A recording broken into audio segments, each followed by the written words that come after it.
From deep, deep in outer space to planet Earth,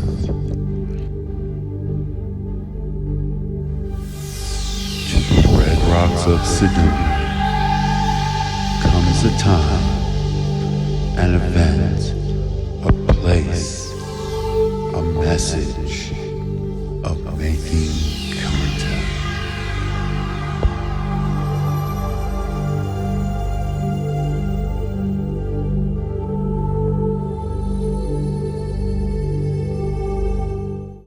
This I just wanted to show because it's an interview I did with Linda Moulton Howe, and she keeps saying, we're waiting for that headline where the government says, yes, aliens exist. But we don't need the mind-cracking. She calls it the mind-cracking headline because it will totally awaken the rest of humanity to what we already know. So she wrote a chapter in the book called The Mind-Cracking Headlines, and this is my question to her. What if we get that mind-cracking headline, we're not alone in the universe?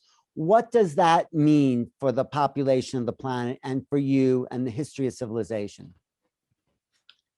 Finally, a truth. As simple as that. If you look back 5,000 years or 12,000 to Göbekli Tepe, and you look at the history of this planet, is demonstrably one in which Homo sapiens sapiens is abused. Because from my point of view, if you are a civilization that evolves for 12,000 years, and you are always under the thumb of another intelligence that manipulates you, and that humans are never, ever talked to, communicated honestly, then we are today in the 21st century, 12,000 years later. We are an abused species. And part of this abused species is going out into the Milky Way galaxy and beyond without a single general human population knowing and it being told we're not alone. Once we do know, what does that mean? What is that? How does that shift our reality? That we are finally being given respect enough for the truth of something so huge. We're not only not alone in the universe, and that I would stress there are other intelligences and they really care about us and they want us to get past this difficult time of lies, deception by other forces that have never told humans the truth. That is why we've got to have this revolutionary headline. And contact. Oh, yes. Making contact. This is, it is a valuable read for everybody. Thank you. Why is it valuable? Because I know all these people.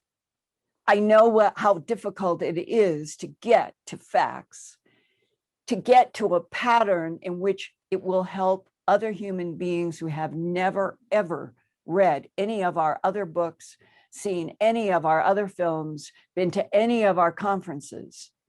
We have got to start where the news on TV and radio and newspapers begin to understand and start reporting what I have been reporting for 42 years, feeling like I have been pushing a huge 1,000-pound boulder up a hill. Mm-hmm.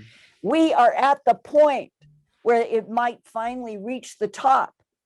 Once that boulder starts going, the whole planet changes in relationship to this universe and the understanding that there's probably an infinite number of universes, infinite number of timelines, infinite number of dimensions, and that we, without consciousness, we're tearing into other consciousnesses and dimensions in World War II with the atomic bomb.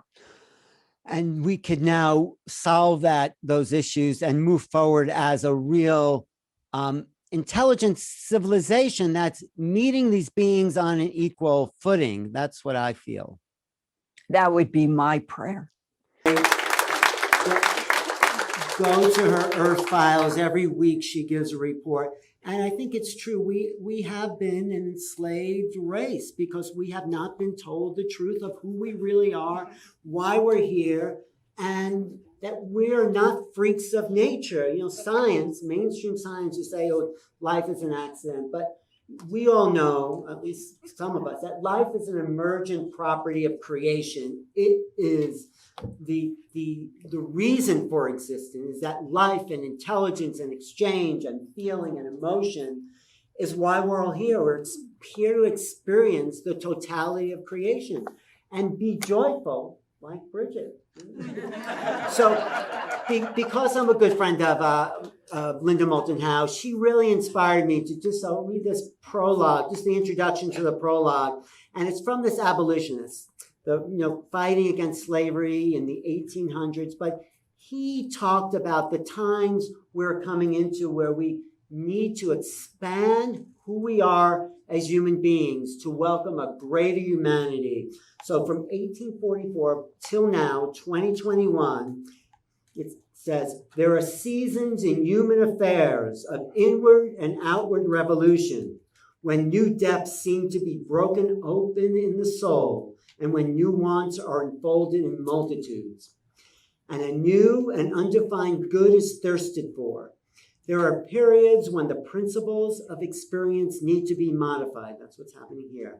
And when hope and trust and instinct claim a greater share in the guidance of human affairs. When in truth, to dare is the highest wisdom. So that's our mission. Let's dare people to know there's a grander universe that's waiting for us to wake up and show the essence of who we are as feeling, loving, total, heart-centered, open-minded beings that are non-local everywhere and part of a greater reality. This is the destiny of humanity. So that's why I'm so happy we came together as a collective community, as a community at the edge of forever. That's what I think we are. And so my next speaker is someone who's explored these realms. He went from the very mainstream world to suddenly, really in a sense, overnight, his consciousness expanded. And because it was so dramatic, he's had such an impact on this movement and such a merging and a dedication to the idea of making contact. I mean, I told him the name of my book. He said, I want to make films about that. We're going to make this a big thing. So Mark Sims, come on up, Mark. He is a real explorer of consciousness. He just produced the Harmonic Convergence 2020 last summer, where 5 days of people bringing in the new message. And Mark himself has a very unusual story. I don't know how much of that you want to tell.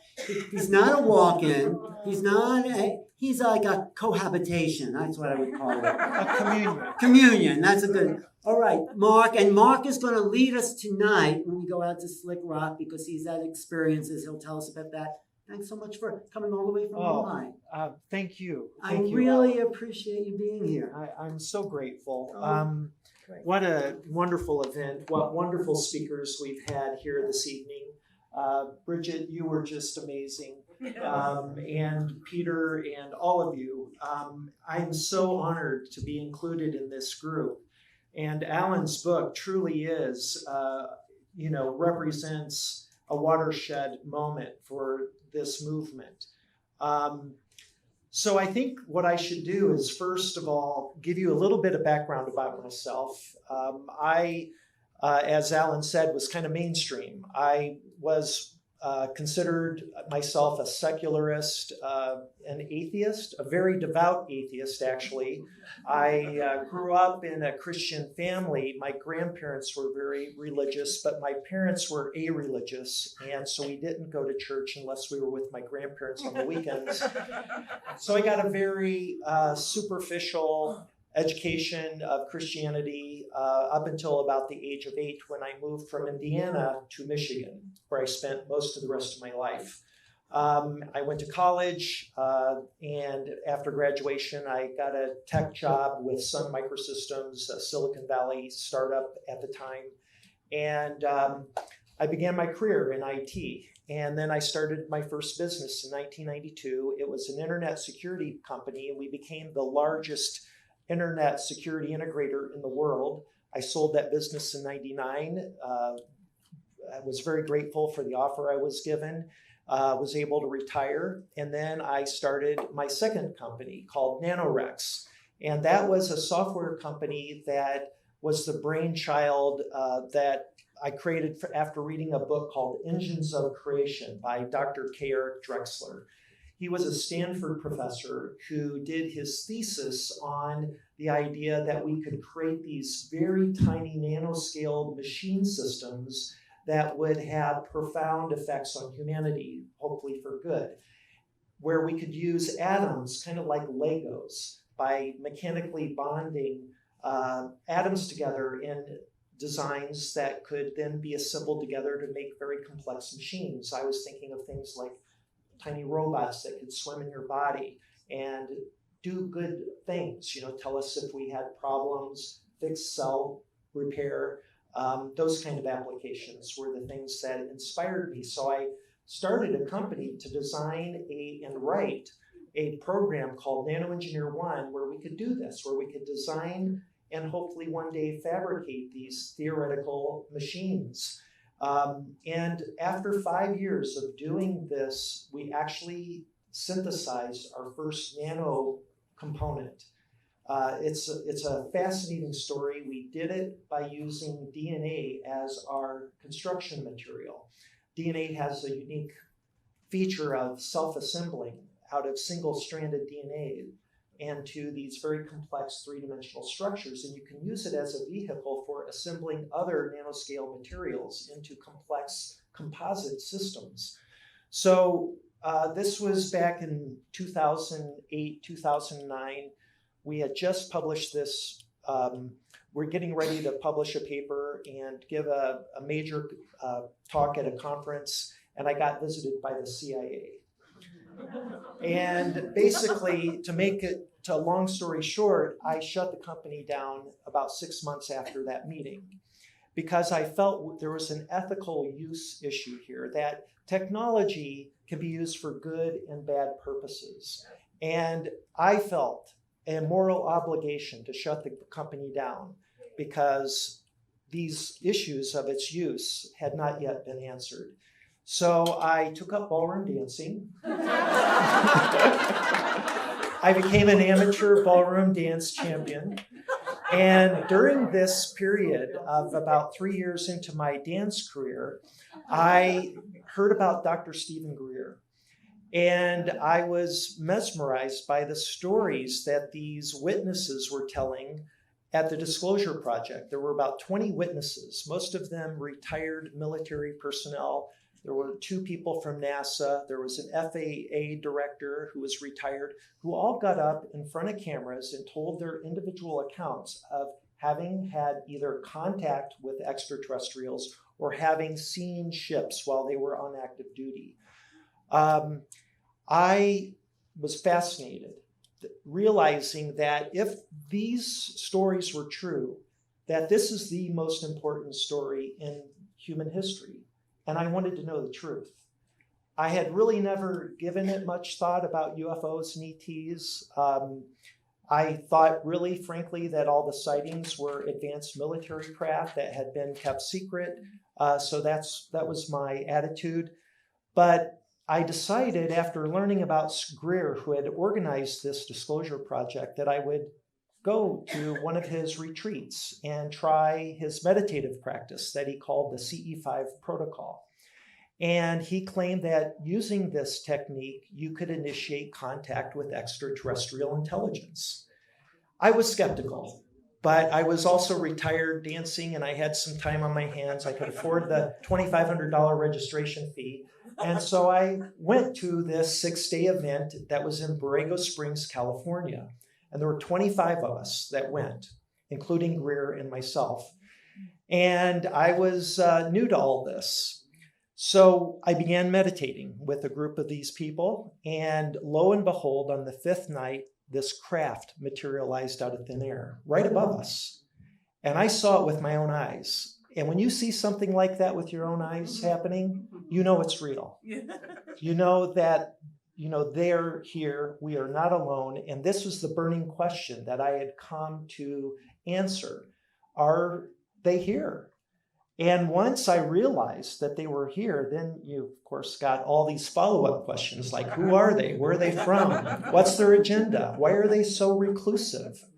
So anyway, after seeing this ship that evening, this was the evening of November 15th, 2012, I went back to my hotel room that night, and I couldn't sleep. I was ruminating about all these new questions I now had. And I started thinking, what if I did this meditation in the privacy of my hotel room? Maybe they would show up. Let's give it a shot. So as Bridget kind of said, put it out there, set your intention. And I, again, didn't really count on anything happening, but I closed my eyes. I began this mantra that I had been taught by Greer. And in my third eye, with my eyes closed, I started perceiving this light blue light. It was like a whirlpool of foggy light blue light that soon swirled into a well-defined sphere of blue light. And then these rings of light came into it from my periphery, outside my vision, and into it. This continued for another minute. And then this ball of light began morphing into a humanoid figure. And it was just standing still right in front of my third eye, my eyes closed. It was so persistent and clear, as though I was looking at a picture. I eventually opened my eyes, and standing at the end of my bed was this light being, what was clearly not a physical being because I could see through parts of its body. It was humanoid. It was very thin, had a pointy head, but not like a real sharp pointy head. It was kind of sloped, had what appeared to be a bilateral sloping head that looked like a crest almost. I couldn't perceive any ears, a nose, or a mouth, but he had these eyes. They weren't the almond eyes that you see with the grays. They were more round. But he had these weird pupils. They were very thin and kind of C-shaped. So as I'm looking at him, standing at the end of my bed, I'm not sure what's going to happen. All I can think about is I want to render an illustration of what I'm looking at. So, because I don't know if it's going to disappear like the ship had earlier that night. The ship, when it materialized, then quickly dematerialized, and I thought maybe he would just fade away since he appeared to be light. But eventually, I decided to, greet this being after making sure I could memorize what I was looking at. So I gave him a greeting, and it was 3 parts. First of all, I'm honored that you're here. 2, that I hope that this is the beginning of a lifelong friendship. And the reason for that is because Greer and others had claimed to have friendships with these beings. And then 3rd and finally, I said, I completely trust you to do with me and my body anything that you choose. Well, as soon as I said that, he starts walking from the end of my bed and approaches me on my left side. And I'm staying completely still. I'm not afraid, but it's kind of exciting. And I'm looking up at him, and I turn my head ever so slightly to look up in his face. And as he's about 2 feet away, looking down at me, I realized that his eyes aren't eyes. What I thought were eyes with these weird pupils were sockets of a skull. And the pupils were what's called the superior fissure in the eye. It's the hole where, the optic nerve between the eyeball goes to the brain, and so I'm looking in there, and I'm also seeing these lights, these patterns of lights as I'm looking in his eyes, and I'm doing a double take as I'm like, are these really sockets of a skull? And then I notice down, there's a hand moving, and I look down, and he's got his index finger, and he's coming at my left elbow. And I let him touch me. And when he touches me, I feel this tingly sensation. And it's kind of like static electricity. And then he continues to push his finger into me. And as he does this, I feel his hand inserting into my body. And where our bodies are merging, I'm feeling more intense sensation of static, tingly sensation. And then as his hand is going through my back to the right side of my torso, now his right shoulder is merging with my left shoulder. And that all of a sudden made it very intense, this tingly sensation. And it was really starting to freak me out. And I had to fight the fight or flight response that was kicking in. To sit still, I had to force myself to sit still. And it was one of the hardest things I've ever done in my life, is because I told him, I had just said, I completely trust you, and I wanted to honor this. And so I forced myself to sit still. I allowed him to completely submerge himself within my body. And after that, it finally began to subsist. After about a minute or two, I felt normal again, but I was left with this acute awareness that there's another being inside of me. And I couldn't tell you how I knew that, but I knew it without any doubt. So I asked him my first question, what's your name? And using my mouth and my vocal cords, he said this, Tejbar. Just like that. And I said, Tesbar? And he said, no, Tejbar. And I said, spell it. And he said, Tezjar, Tejbar. And I repeated it, and I was able to pronounce it properly after a few tries. And then I went on to ask the next question. I said, where are you from? He said, I'm from Earth. Now that threw me for a loop. That was not the answer I was expecting, right? Because I've been with all these people for now 5 days, and they were talking about these ETs from star systems like Zeta Reticuli and Arcturus and the Pleiades, and he was from Earth. I'm like, what? And he says, I was once an Earth human, just like you. I lived roughly 3,000 years ago in an area that is today called Tierra del Fuego. You will find it at the southern tip of South America. Well, I had my laptop computer with me in my hotel room, and I immediately stopped my little interview with Tejbar because I wanted to confirm this. It occurred to me, my mother is an academic psychologist, and growing up with an academic psychologist, you learn a lot about psychology, and I was aware of psychosis like split personality disorder and those kind of things. And, I knew this experience was very real. I didn't imagine that, but maybe I was just talking to myself. Maybe this just triggered some alter ego. And this was so clear, this information that I was just given. I wanted to confirm that a place called Tierra del Fuego had existed, because I'd never heard of it. So I got my laptop, I fired up Google Earth, I typed in Tierra del Fuego, I hit the search button, and you know how the Google Earth globe zooms in? Right to the southern tip of South America. You could have knocked me over with a feather. I knew what I was experiencing was real. This was a real being, a real entity I was communicating with. So I decided before putting away my computer and continuing my interview to ask, not to ask, but to type the word Tejbar. It's an unusual spelling, so I Googled it. And in the Google database, there was one hit. This was back in 2012. And it was a link to a book on the Google Books website. There's a book called The Tribes and Cultures of Tierra del Fuego. It was written in 1916 by John Cooper. He was an anthropologist. And the book is all about the native tribes of that area. And in the back of the book is a glossary of words that he translated from the native tongue called Fuegian into phonetic English. And there's a word, Tezjbar, Tezjbar, that means forehead in their language.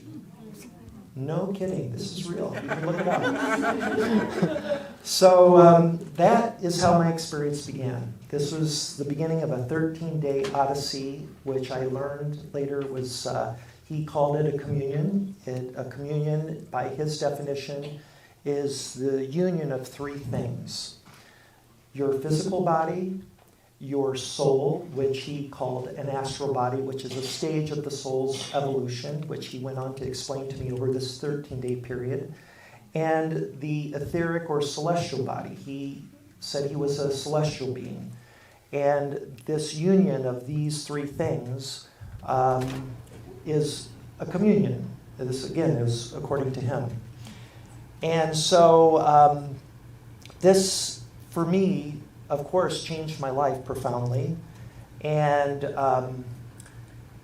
I think from this point, what I'd like to do is just quickly say that when I returned to Michigan, I still had, it was within this 13-day period. And my wife, when I eventually told her that I had a face-to-face contact experience with an extraterrestrial back in California, she completely freaked.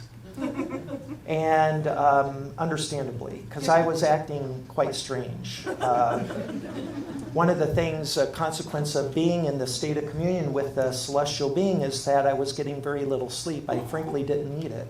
And he explained to me because I was being energized, in effect, by his energy, his light energy in my body.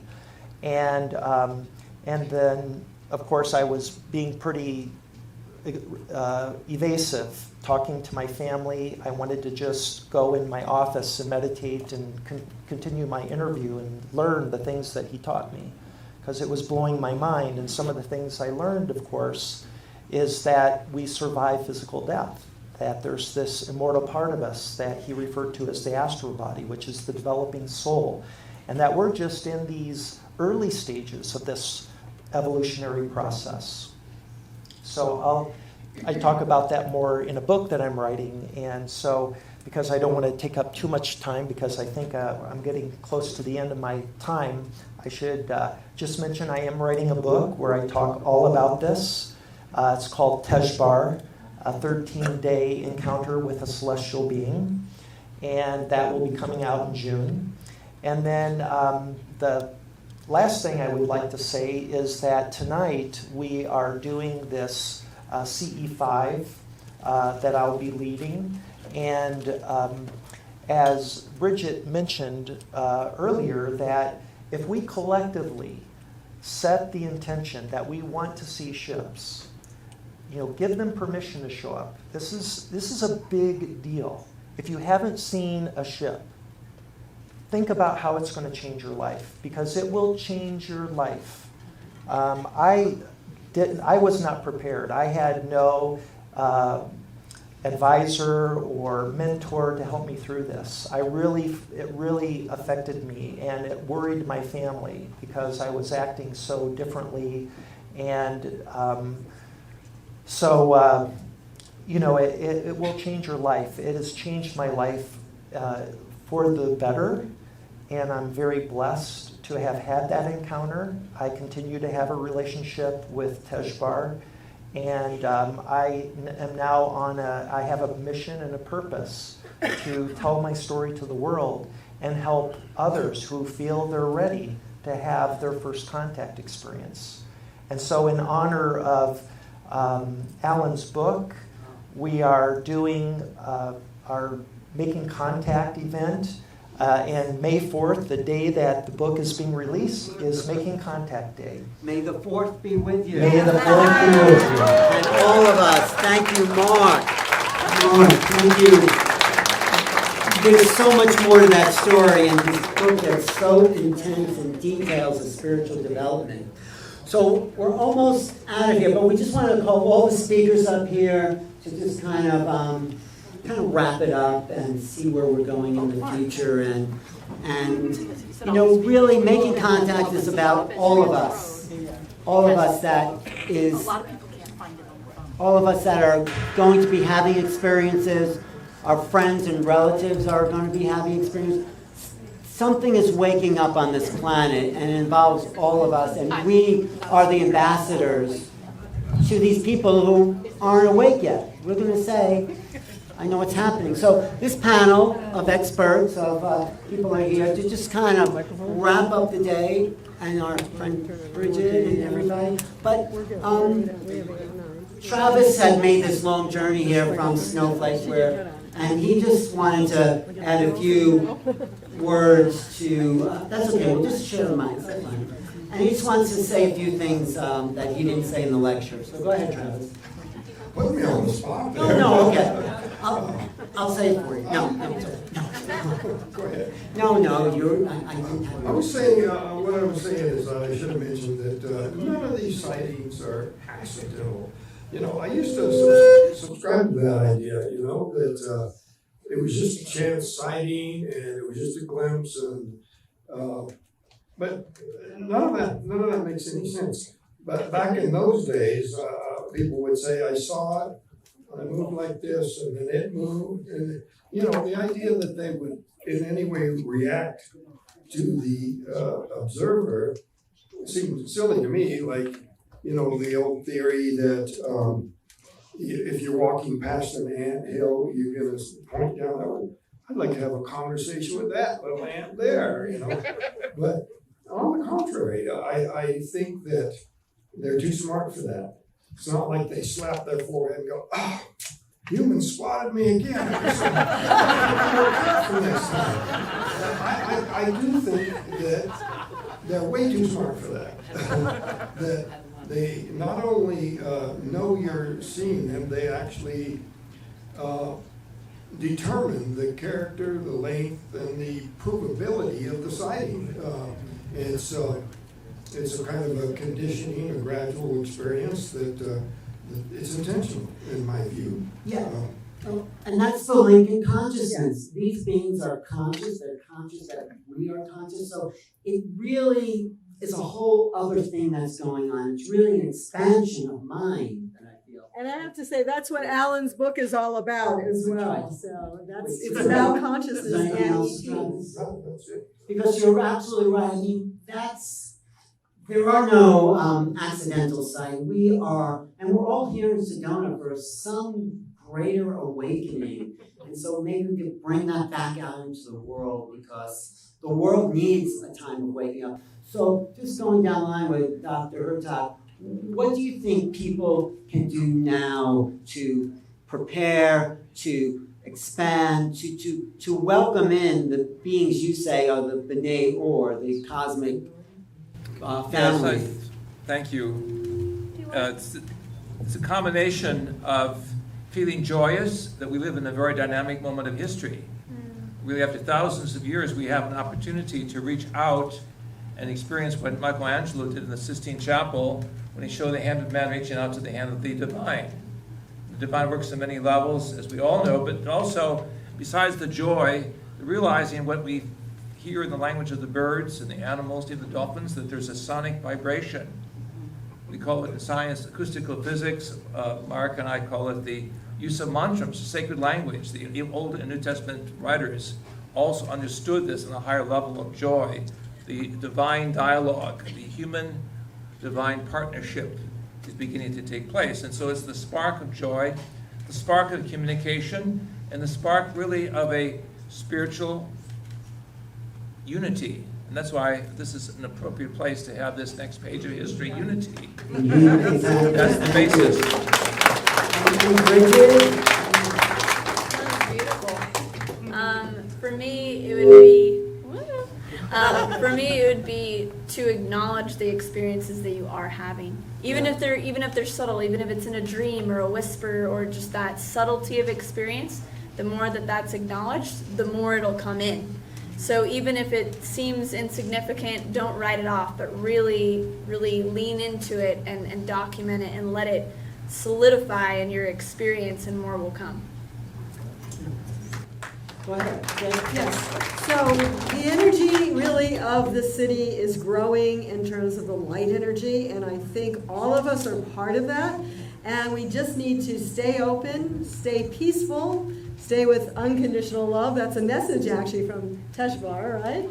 That unconditional love is key on the other side.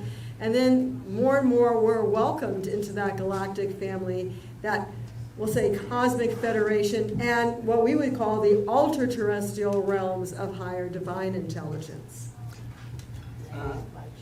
We'll get you a next round, okay, Travis? Unless you want to say something, because I think your life it's been unexpected. You've been the reluctant hero in a sense. But yet, do you feel your life has been better for the experience that you had, or you just wish it never happened? It never happened. You do?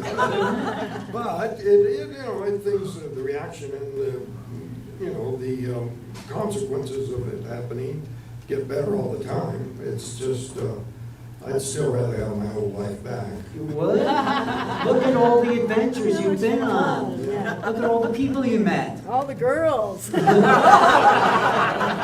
but the celebrity, you've been, everyone knows your name. Joe Rogan knows your name. But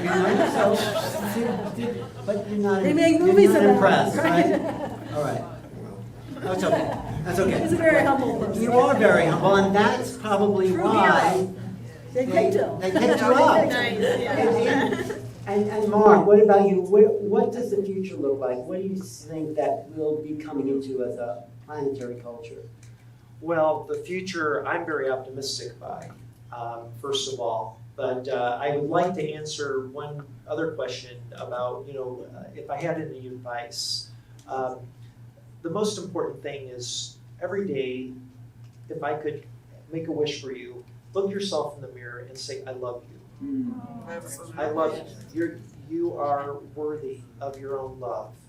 And that's really the meaning of unconditional love. You can only love others unconditionally if you love yourself unconditionally first. Yeah.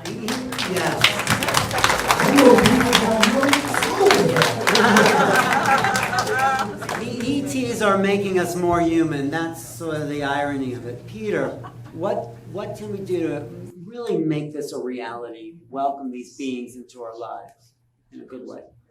What do you Send them love. send them love? Sure. I mean, that's how I call the angels. And I wanted to say, what does the future hold? And what the angels have been very clear to me over the last year. They're just telling me to have hope, that we are on the threshold of the golden age and a kind of a new renaissance.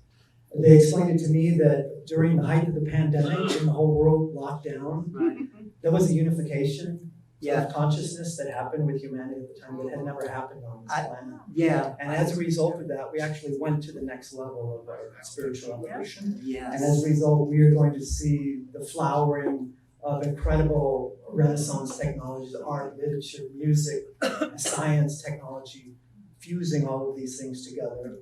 It's a golden age planet, and it's unfolding. I think so. And when we know we're not alone and that free energy is available and our true gift of incarnation is to be creative, joyous beings, that will be the real renaissance for humanity. So, any other comments about, for you, JJ, you're a visionary. What do you see coming for the awakening of humanity? What do you think we need to do? I mean, besides love and all that. Well, this, as Peter just said, we are going into a renaissance if we can maintain this balance between the scientific and the spiritual, the male and the female. We need greater compassion, greater love. And our animal friends, brothers and sisters, and those of the insect kingdom are telling us they are moving away because of the misuse of technology and the soullessness of some areas of science. They are awakening us to the preciousness of our life because we are in the dinosaur age, so to speak, if we go backwards with fossil fuels, but we must go with energy alternatives, the medicine of light, the music of glory, and the language of communication. It's really there, and the names of God, the original sacred expressions, do open up other portals of experience. What we need is an ecumenical spirituality a new spirituality that's authentically connected with the true masters upstairs.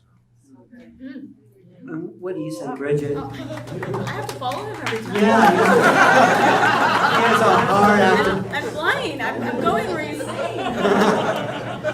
I agree, and in humble corroboration, particularly on the technology piece, is using the technology of consciousness and what we have right here within us, and not being drifted into weird psychic astral realms created by false technologies, and really understanding the technology of our planet and ourselves and each other, and love and consciousness, and letting that really guide us. Beautiful. Desiree? Well, mainly the fact of consciousness. You know, there's a lot of scientists talking about geometry and mathematics, but we say behind all of that is higher consciousness. Even the whole mathematics of who we are. We feel we actually came from light bodies, light energy. I mean, even the number of rib cages that we have and everything like that is all part of a higher mathematical reality. And we brought that into this reality. And actually at this time we can also graduate back to where we came from, or make the interconnection. If you don't want to just go back, because some people have chosen not to, make that, bring it down, bring it integrated into us, which I think is what you're saying, and be the light, because this planet can be transformed, and all of our consciousness can be transformed. Absolutely. Travis, anything? You wouldn't have heard this language unless you were taken aboard a ship, right? I mean, that would not be around the local town, would it? Around my local town, no. So doesn't that inspire you? Well, yeah, and things have improved vastly. You know, you went from law enforcement was out to get us all for murder or whatever, and to where, you know, most of my recent contacts with law enforcement have been, believe you, because I see these things myself. Oh, exactly. Well, that's the change. You know, that's why you continuing to be in truth since 1975 has set a marker that, you know, this is a reality and people need to be listened to. Whatever your experience, it's valid. And Mark, anything about the future and what you want to bring and share with the future? Yeah, here's the thing. Tonight, which is the future, we're going to be doing a Ce5 at a place called Secret Slick Rock Trailhead. If you Google map it, Secret Slick Rock Trailhead, you'll find it. It's Or Chavez Range. Chavez Ranch Road. It's at the very end of Chavez Ranch Road. I don't know how to spell that. But C-H-A-V-E-Z. Chavez, C-H-A-V-E-Z. V-E-Z, A-V-E-Z. Okay, Chavez Ranch Road. This is about making contact tonight. This is where the rubber hits the road. And, you know, just about today, I want to thank everyone for coming out, sharing the celebration, not just my book, but all of the dedications that all of us have being in Sedona and knowing that there's these other realities that are waiting for us. So each one of us are ambassadors of higher consciousness. And thank you all. And before you leave, we're just going to encode all this with a little meditation, just to kind of like take whatever you heard here. And then afterwards, you're going to sign some books. And then after I'll sign some books. But Everyone should get it one of these books. It's fabulous. if you want, no pressure, but please do. I just had a joke I missed telling today. One of my favorite abduction jokes. I missed telling just before the meditation. This it's in the New Yorker again. The reason I tell these jokes is because I want to show how the mainstream public is integrating this sort of other way of consciousness. They're trying, and jokes and humor and television shows and movies, they're all part of an integration of consciousness. So in this cartoon, this typical American standing on board a little spaceship with a baseball cap, beer belly, he's looking around, and these two aliens are next to him, sort of talking to each other, and one alien says to the other, "You abducted him, you feed him."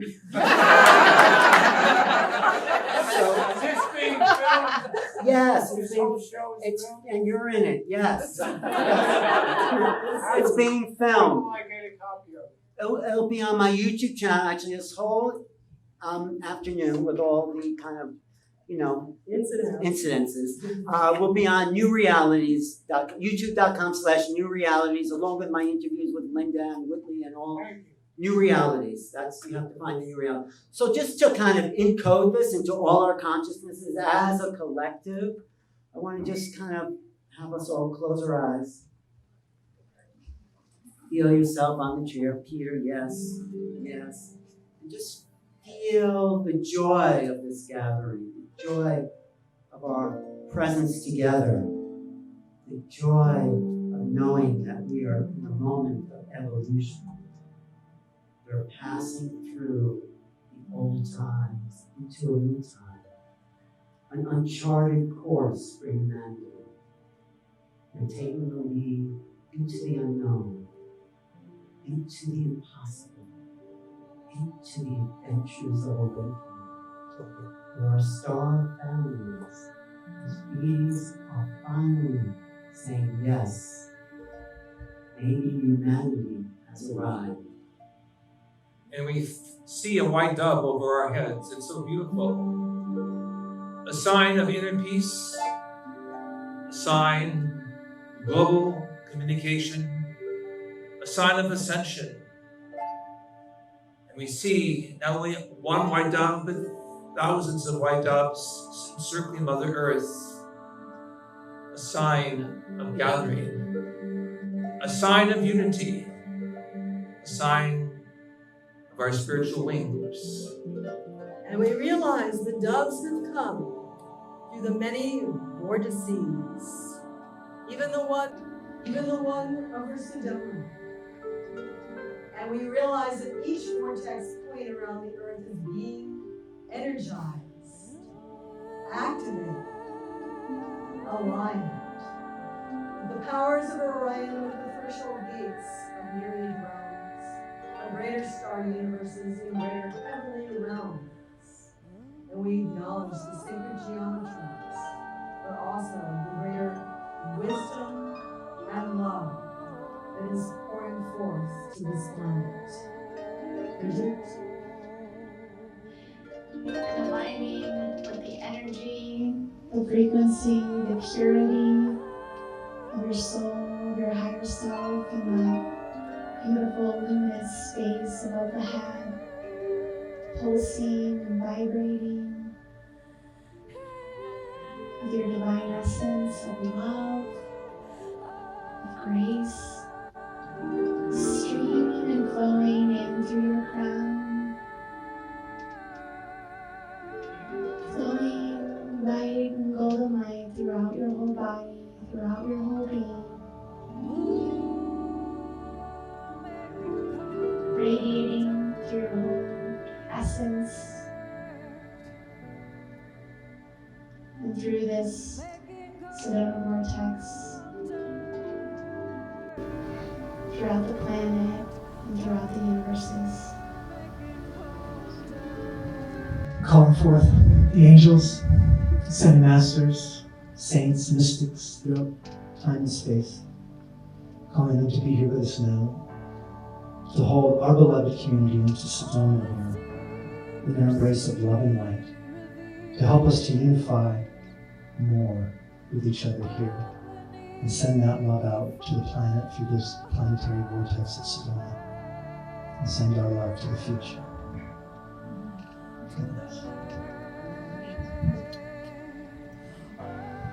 And for all of us here on this planet, this beautiful planet Earth, we're trailblazers.